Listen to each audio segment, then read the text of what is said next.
Baik, Assalamualaikum warahmatullahi wabarakatuh.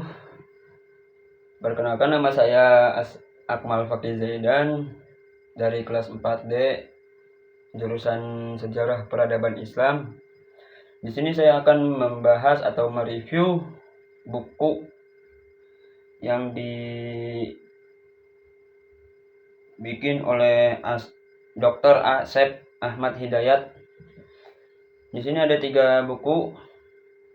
Yang pertama yaitu Studi Kawasan Dunia Islam,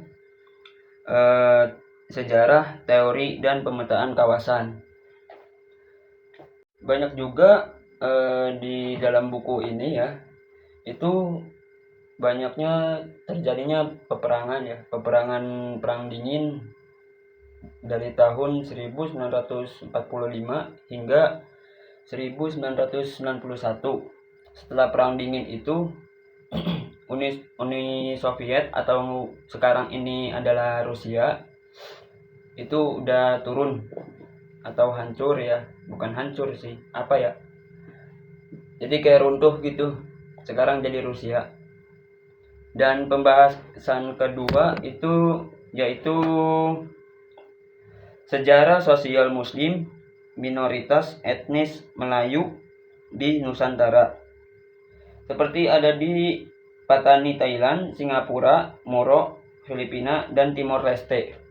Di pembahasan buku ini merupakan banyak teori-teorinya, banyak sejarah sosialnya, dan juga banyak juga yang di sini teori seperti India, Arab Mekah, terus ada Arab Parsi, dan juga Indo-Cina atau Cindo ya dibilangnya mah zaman sekarang, Cindo.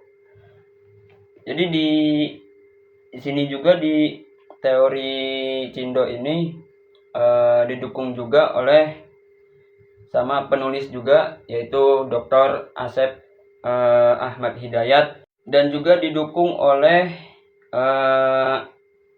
Syed Neguib Al-Atas, Fatimi Slamet Mulyana, Sumanto Al-Qurtubi.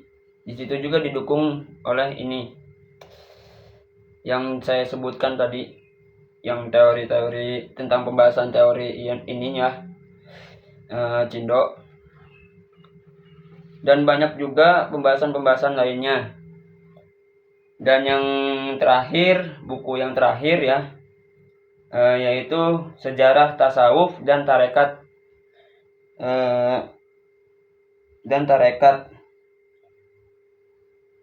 Di sini juga banyak kawasan Asia Barat, Afrika Utara, dan Asia Tenggara. Nih bukunya teman-teman ya. Di sini banyak juga jadi di sini kita itu kayak memahami tasawuf ya, tasawuf atau enggak adan tarikat ya, tarekot atau torikoh ya.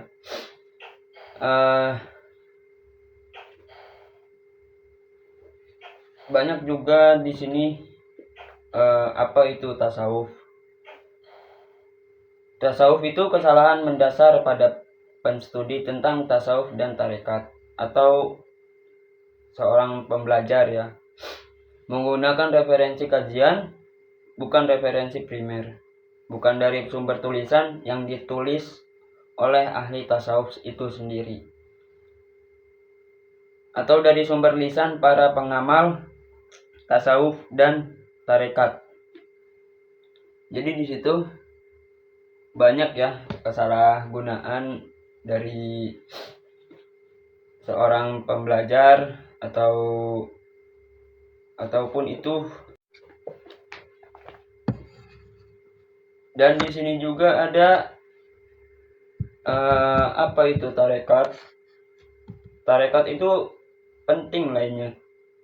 Banyak juga bukan banyak juga ya.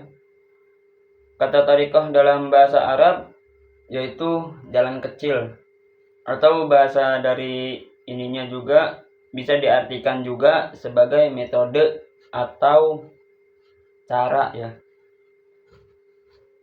Banyak juga di dalam Al-Quran di surat Toha ya, itu disebutkan juga pembahasan yang di situnya, apa itu tarekat. Di sini saya akan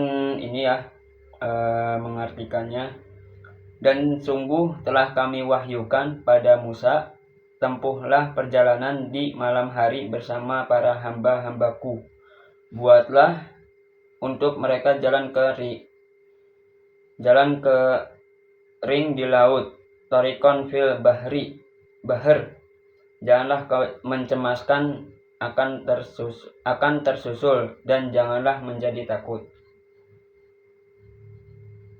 Dalam ayat tersebut, Allah menggunakan kata thariqah sebagai simbol perintah agar manusia menjalani kehidupan di dunia dengan membuat jalan kering di laut, yaitu mengarungi lautan kehidupan duniawi tanpa terbasahi atau tenggelam di dalamnya.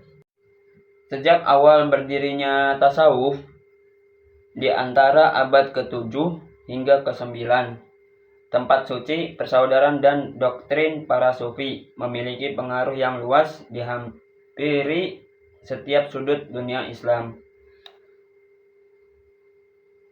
Dalam waktu 100 tahun setelah Hijriah, terjadi kekacauan politik yang cukup besar dan kepemimpinan komunitas Muslim berada di tangan anggotanya yang paling taat beragama. Itu di pembahasan bab 2 ya, sekilas sejarah perkembangan awal tasawuf. Dan sekarang pembahasan bab ketiga, para sufi terkenal di barat, periode klasik Asia Barat, Afrika Utara, dan Spanyol. Yang pertama itu Hasan Basri.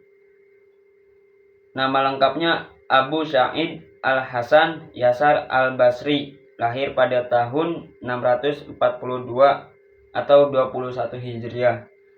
9 tahun setelah wafatnya Nabi di Madinah, dari pasangan Yasar dan Khaira. Keduanya adalah budak yang telah dibebaskan. Di sini keluarga Al-Basri pindah ke Basra setelah pertempuran Siffin, bentrokan politik bersenjata antar sekte. Basra berfungsi sebagai pelabuhan komersial dan pangkalan militer. Ekspedisi militer turun dari Basra ke timur. Beberapa di antaranya diikuti oleh Al-Basri. Dan juga yang kedua itu Ibrahim bin Adam. Ibrahim bin Adam disebut juga Ibrahim Balki. Nama lengkapnya Abu Ishaq Ibrahim dan bin Adam. Abu Ishaq Ibrahim bin Mansur, ia lahir di Balki, Balakhon, Khurasan, dari keluarga kerajaan yang menguasai wilayah luas di Asia Tenggara. Ia dilahirkan dalam sebuah keluarga berkebangsaan bangsa Persia atau bangsa Arab Bani Tamim di kota Balki pada tahun 80 Hijriah atau 100 Hijriah.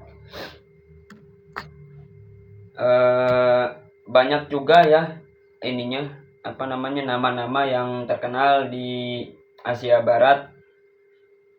Ini saya bakalan nyebutin sampai 4 doang ya, sampai 4 yang nama-nama terkenal itu.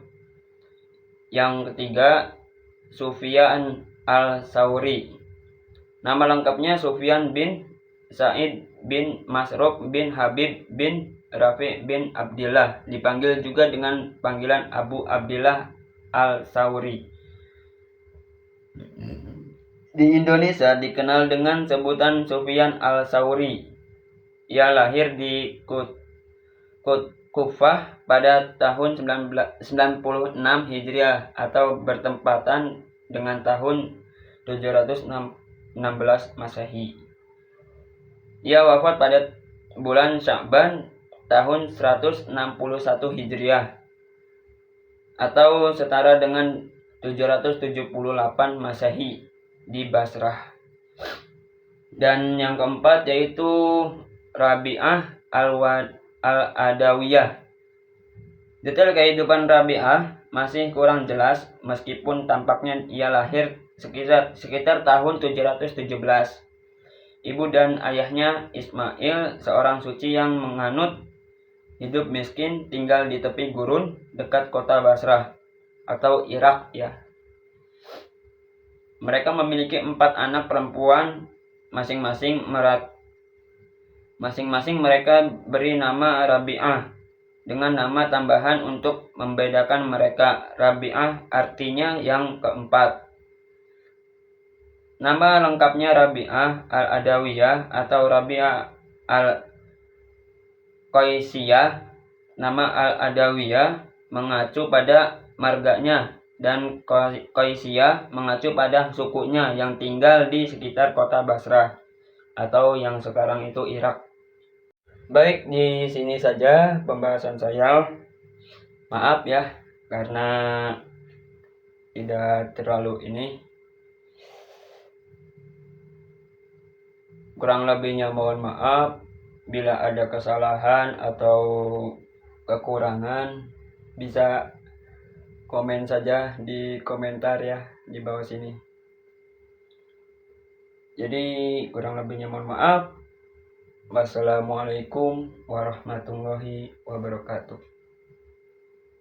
Assalamualaikum warahmatullahi wabarakatuh.